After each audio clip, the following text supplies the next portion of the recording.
खबर मध्य प्रदेश देख रहे हैं आप। लोकमंच न्यूज में आपका स्वागत है। मैं हूं आपके साथ सुरभि राजपूत। बुलेटिन की शुरुआत करेंगे। सबसे पहले बात करेंगे विदिशा की। जिले में अपराधों का सिलसिला जारी है। मामला गजबसौदा थाना क्षेत्र से। यहां आपसी विवाद के चलते खूनी संघर्ष हो गया। विवाद इतना बढ़ गया कि दोनों परिवार खून से लथपथ हो गए। हालांकि दोनों पक्षों में से 7 लोग गंभीर रूप से घायल हुए, जिनमें से 4 लोगों को विदिशा रेफर किया गया है। हैरानी करने देने वाली बात यह रही कि जन चिकित्सालय में इमरजेंसी डॉक्टर ड्यूटी समय पर मौजूद नहीं थे। बताया जा रहा है कि राजपूत परिवार के पिता पुत्र अपने खेत से बोनी कर अपने घर ट्रैक्टर से जा रहे थे। तभी बीच रास्ते में दोनों पक्षों में कहासुनी हुई और विवाद इतना बढ़ गया कि जमकर खूनी संघर्ष हुआ है।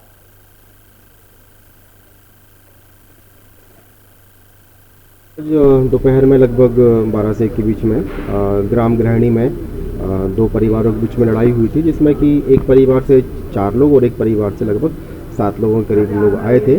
तो इसमें से 3 एक परिवार के लोग क्रिटिकल हैं और 2 एक परिवार से हैं। तो 2 लोगों को अभी रेफर कर दिया है और बाकी बचे हुए 3 लोगों को रेफर किया जा रहा है।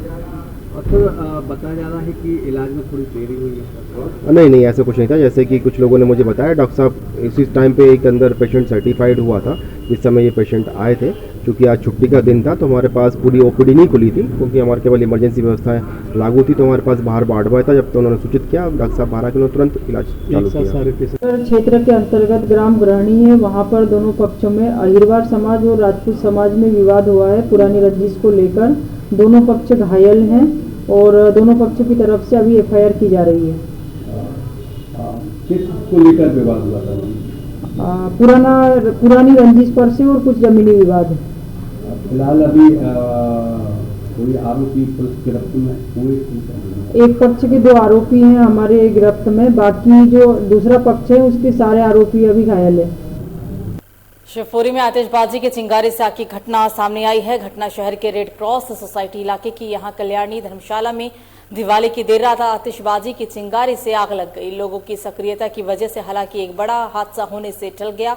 जानकारी के अनुसार कल्याणकारी धर्मशाला में मृतक के अंतिम संस्कार की सामग्री मुहैया कराई जा रही थी। इसी सामग्री में कांच और बांस कल्याणी धर्मशाला की छत पर रखे हुए थे।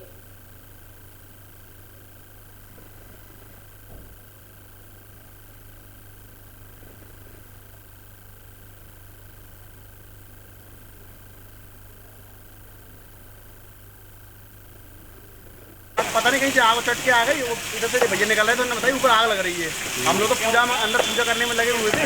हल्का ऊपर पहुंचे, फटाफट ताला वाला खोल के आके पूरे दूर कर दिए। तब दूर आग को बुझा दी। तो आप काबू कर लिया। कोई नुकसान ज़्यादा नहीं हुआ है। कुछ नुकसान अंदर क्या नुकसान हुआ है, पूरा जल गया। थोड़ा सा घास बांस था वो जल गया। वैसे कोई नुकसान नहीं हुआ है। प्राइवेट गाड़ी कितनी देर में आई थी? प्राइवेट गाड़ी बहुत जल्द आ गई और उससे पहले भी हमने आप काबू कर लिया था। और आग प्राइवेट आने के बाद और आग पीछे बुझा दी।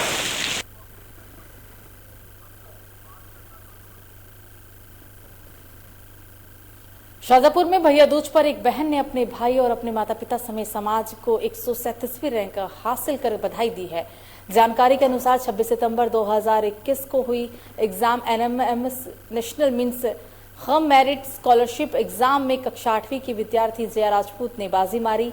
जिले की चयनित सूची में 137वीं पर जया का नाम अंकित हुआ। जया राजपूत ने समाज का गौरव भी बढ़ाया।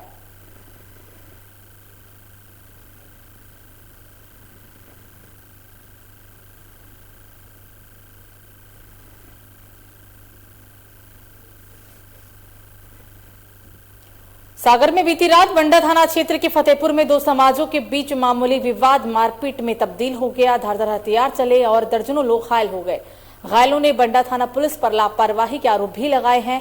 बीती रात से ही फतेहपुर में झगड़े की सूचना पुलिस को दे दी गई थी, लेकिन दूसरे दिन पुलिस की मौजूदगी में भी मारपीट हुई।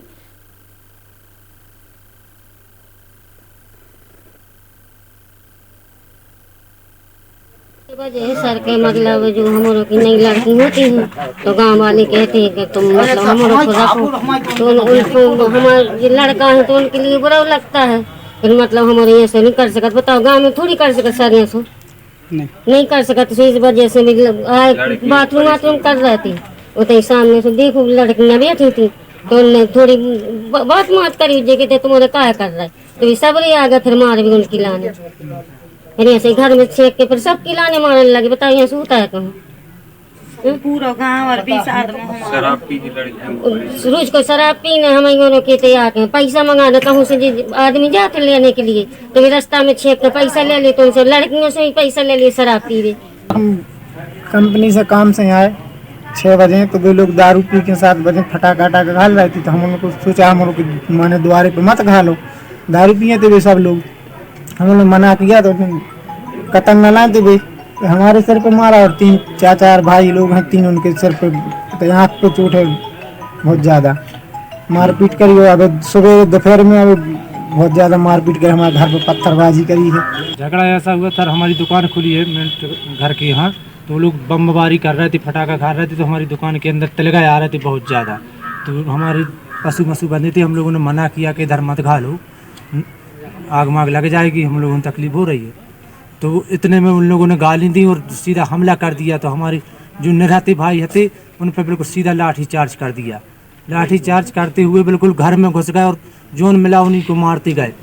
तो कोई भी इंसान ऐसा नहीं बचा। रात के आए अस्पताल सरकारी, तो अस्पताल में हमारे पिताजी हूँ लात घूंसे मारने लगे, धमकी देने लगे, पूरे 50 आदमी थे। फतेहपुर में एक विवाद कल रात में सामने आने पर प्रथम सूचना दर्ज की गई थी एक्ट सिटी एक्ट विभिन्न धाराओं के अंतर्गत। उसी क्रम में आज फिर एक बार विवाद की सूचना प्राप्त हुई है, जिसमें कि पुलिस मौके पर पहुंची और जो उसमें आहत हैं उनका मेडिकल कराया गया है। अब उनके बताए अनुसार उनकी FIR दर्ज कराई जा रही है। विवाद की मूल विषय वस्तु अभी पता की जाना शेष है, क्योंकि अभी तक की बातचीत में कोई ठोस विवाद की विषय वस्तु सामने नहीं आई है। विवेचना में पूछताछ में स्पष्ट हो पाएगा कि विवाद किस विषय पर शुरू हुआ और किस विषय पर आगे बढ़ा। जबलपुर में प्रेस वार्ता का आयोजन किया गया, जिसमें किसान कल्याण और कृषि कैबिनेट मंत्री कमल पटेल ने कहा है कि हमारे प्रधानमंत्री नरेंद्र मोदी के नेतृत्व में देश बदल रहा है और आगे बढ़ रहा है। प्रधानमंत्री ने जो संकल्प लिया, देश के हर एक किसान की आय 2022 तक दुगुनी हो, इसके लिए मध्य प्रदेश अग्रसर है। हमने 2021 में मध्य प्रदेश के किसानों की आय दुगुनी कर दी है। 16,000 करोड़ रुपए को नीति परिवर्तन करके ज्यादा दिलाने में सफलता प्राप्त की गई।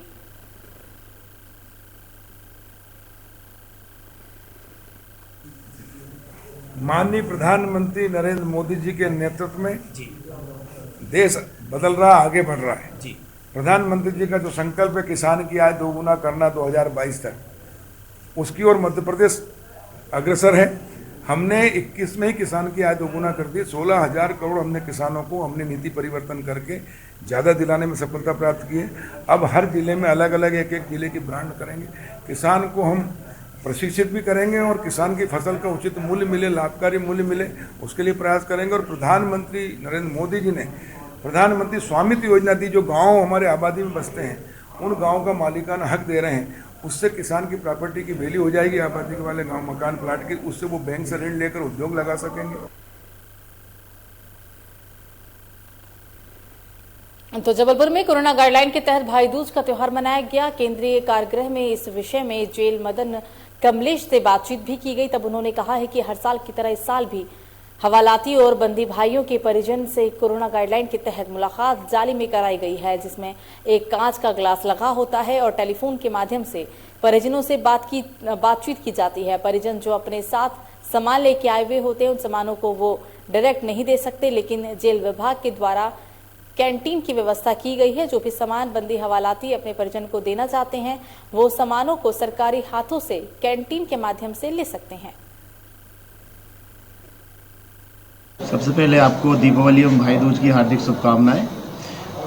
प्रतिवर्ष के अनुसार इस वर्ष भी बंदियों को भाई दूज की मुलाकात कराई जा रही है, किंतु कुछ कोरोना की गाइडलाइन है उसके तहत, सोशल डिस्टेंसिंग के तहत बंदियों के परिजनों से उनकी मुलाकात विंडो के माध्यम से, PBX टेलीफोन के माध्यम से कराई जा रही है, जिसमें कांच का एक ग्लास होता है, स्पष्ट बंदी उनके परिजनों को देख पाता है। इसी तरह प्रातः आज 7 बजे से सभी बंदियों की मुलाकात कराई जा रही है और इस जेल में जितने भी परिजन आ रहा है कोई भी खाली हाथ नहीं जाएगा, सभी की मुलाकात कराई जाएगी।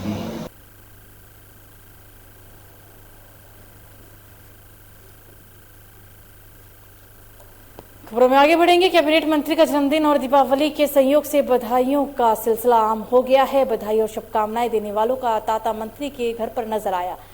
इस बीच सर्वधर्म संघ के अध्यक्ष मंजूर बेग और अपने साथियों के साथ मंत्री तुलसी सिलावट के घर पहुंचे और अपने सेवा भाव के मकसद को बरकरार रखते हुए मंत्री के जन्मदिन और दीपावली की खास मौके पर विकलांगों को ट्राईसाइकिल भेंट की। कैबिनेट मंत्री तुलसी सिलावट जनता कार्यकर्ताओं और नेताओं का मुंह मीठा कराते हुए नजर आए।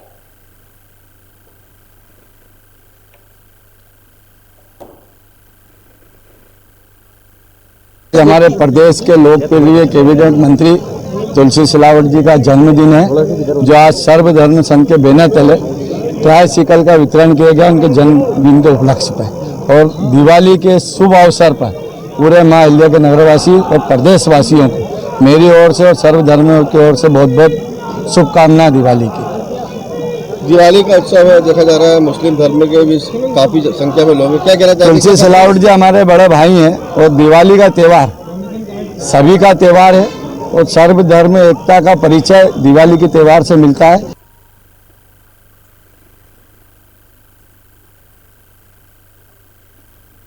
इंदौर में युवक की चाकू से गोदकर निर्मम हत्या कर दी गई। मामला बमोरी स्थित रामनगर मैदान से। यहां सभी एक खाली मैदान में शराब पी रही थी। इसी दौरान पुरानी बात को लेकर आपस में विवाद हो गया। इसके बाद एक दूसरे पर चाकू से हमला कर दिया गया, जिसके चलते एक युवक की मौत हो गई जबकि 2 लोग गंभीर रूप से घायल हो गए। मौके पर पहुंची पुलिस और चाकूबाजी में घायलों को अस्पताल के अंदर भर्ती कराया गया। आकाश नामक युवक अधिक घायल होने के कारण वेंटिलेटर पर उसे रखा गया था, लेकिन इलाज के दौरान आकाश की मौत हो गई। जानकारी मिली? इनने मेरा भाई को घेर के मारा है। क्या नाम है तुम्हारे भाई का? मेरा भाई का नाम है आकाश साखले। कैसे हुआ था विवाद? विवाद इनके कोई दिन में हुए थे कुछ विवाद। हाँ। तो मेरे भाई को इन्होंने समझौते के लिए बुलाया। हाँ। और इन्होंने मेरे भाई को घेर के मारा। कहाँ पर हुई थी घटना? ये घटना हुई थी भमोरी में, कृष्णा रोडरी के पीछे वो मैदान में। क्या नाम है तुम्हारे भाई का? मेरा भाई का नाम है आकाश साखले। और मारने वाले कौन कौन है? मारने वाला है दादू और कांचा, पम्मू, राहुल लंगड़ा, कुलदीप और नानू। अच्छा, ये मारने वाले। हाँ, एक बमोरी रामनगर मैदान में एक झगड़ा हुआ था। झगड़े में आपस में जो लड़ाई हुई उसमें 2-3 लोग घायल हुए हैं और अभी इस संबंध में कार्रवाई की जा रही है। आकाश नाम के व्यक्ति को ज़्यादा लगी, उसको वेंटिलेटर पर रखा था। अभी उसके संबंध में भी कार्रवाई की जा रही है। एक आदमी को राउंड अप कर लिया है उसमें से। अब तो भोपाल में सेकेंड डोज को लेकर चिकित्सा मंत्री विश्वास शकीला सारंग ने बयान दिया है। उन्होंने कहा है कि हमारा टारगेट दोनों डोज 100% लगाना है। नई रणनीति बनाकर सुनिश्चित किया जा रहा है कि सभी को वैक्सीन की दोनों डोज लग जाए। हवालात के जरिए बुलाई जाने वाली बैठक को लेकर मंत्री सारंग ने कहा है कि कमलनाथ अपनी कुर्सी बचाने के लिए इस तरह की प्रक्रिया अपना रहे हैं। बैठक करने से कुछ नहीं होने वाला। 15 महीने जो पाप किए उसका प्रायश्चित आपको करना पड़ेगा।